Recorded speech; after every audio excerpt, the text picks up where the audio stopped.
starting at 13, the blip at 17. Your thoughts on how you played today? I thought it was really solid.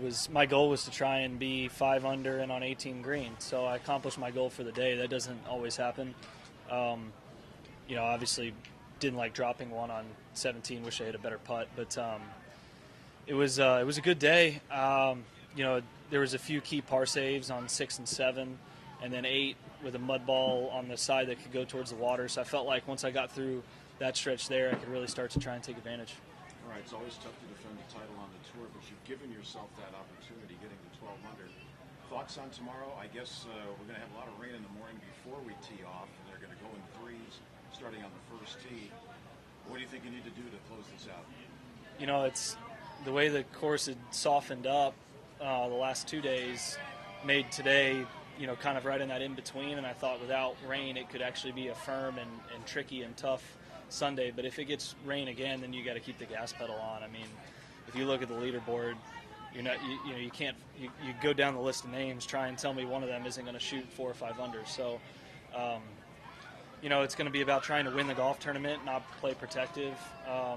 This course can make you maybe try to chip shots or really be a little tentative just with how tight it is, but you just have to play freely tomorrow and look to make birdies. Give yourself a chance. Thank you. Tomorrow. Thanks.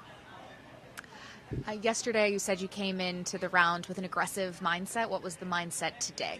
Yeah, pretty much the same. I hit some putts before the round, and the practice green was significantly faster, so I thought maybe they were stepping it up today, and as it firmed up, it was going to get a lot quicker and play tougher. But then it's the nice thing about going off late is you can see how the scoring is early, and there were some guys that were 5, 6, 7 under through 13, 14 holes, and when that's the case, it's out there, and so I changed to being probably a little bit more aggressive than I thought originally.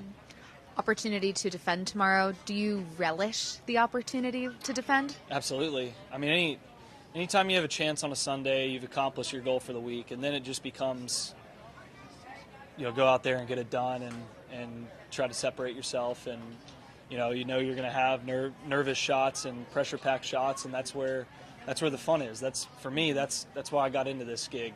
The ball's in your hands, and I've had plenty of times where it's worked out. I've had plenty of times where it doesn't, but each time I never regretted being in that situation. Real quick, Jordan, I just wanted to ask you about Jimmy being a fellow Texas guy. Obviously, he had some time off. Wasn't sure if he's going to make his way back out here. Don't know if you have a relationship, but just your thoughts on him being back.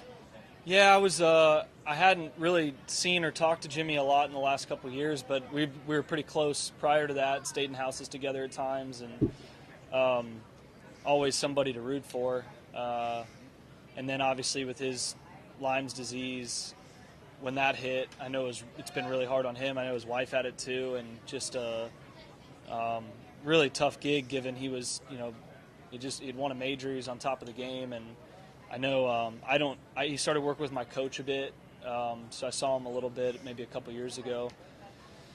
So to see him back out there and to kind of see and read some of the things he was saying, it's really cool that it feels like a free run to him. He doesn't look at it as I have to do this or that.